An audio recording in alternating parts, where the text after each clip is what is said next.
Dans le deuxième chapitre, on va voir les différentes technologies utilisées pour le stockage des données sur Internet, y compris les données collectées des sites, des applications web, applications mobiles et services web. Les principaux critères d'évaluation d'une solution de stockage est en nombre de 3. Le premier critère est l'évolutivité. Est-ce qu'on peut passer à grande échelle ou non, en ajoutant de nouveaux périphériques de stockage? Le deuxième critère est la facilité d'utilisation.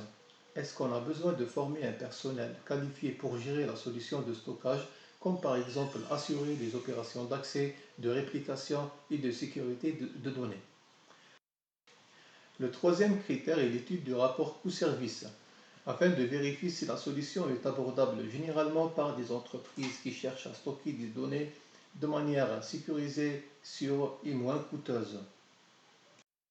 Cette figure montre l'évolution de la demande de stockage des données entre l'année 2002 et l'année 2006, où le monde a connu une grande production de données, commençant par les réseaux sociaux et l'émergement des données multimédia de qualité améliorée qui nécessitent beaucoup plus d'espace de stockage que les données textuelles.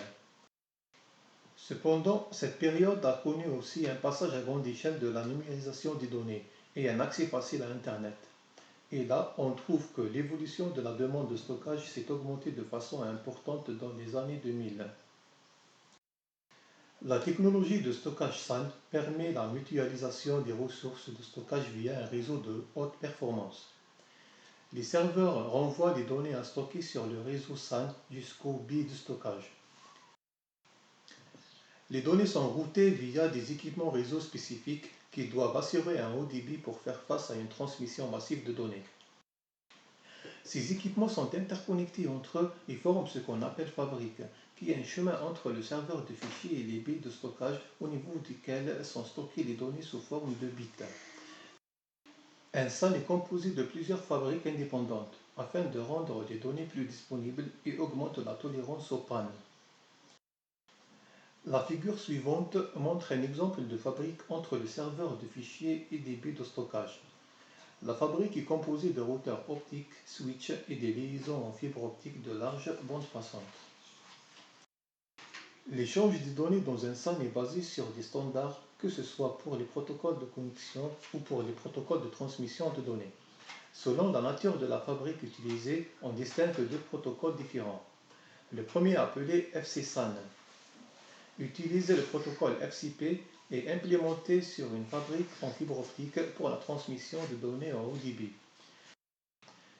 Le deuxième protocole est appelé ISI-SI-SAN.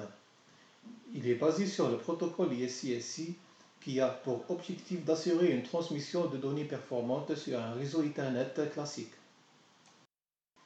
Dans un réseau SAN, les bits de données sont stockés sur les baies de stockage. Cependant, le système de fichiers est maintenu au niveau du serveur de fichiers.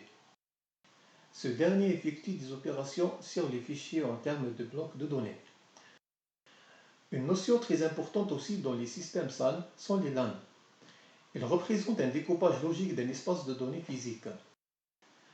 Les LAN sont utiles pour permettre la réplication de données de manière structurée afin de rendre les données plus disponibles, plus sécurisées et d'augmenter la tolérance aux pannes. L'évaluation de la solution de stockage SAN repose sur les trois critères évolutivité, facilité d'utilisation et abordabilité. Pour l'évolutivité, il est très possible d'augmenter la capacité de stockage de réseau en ajoutant des baies de stockage en plus. Aussi, il est possible d'ajouter des fabriques. Au niveau du deuxième critère, qui est la facilité d'utilisation, il est utile de former un personnel sur les serveurs de fichiers pour effectuer des opérations d'archivage et de gestion en général. Cependant, pour le critère d'abordabilité, la mise en place de nouvelles fabriques en fibre optique est coûteuse par rapport aux fabriques basées sur les réseaux Ethernet.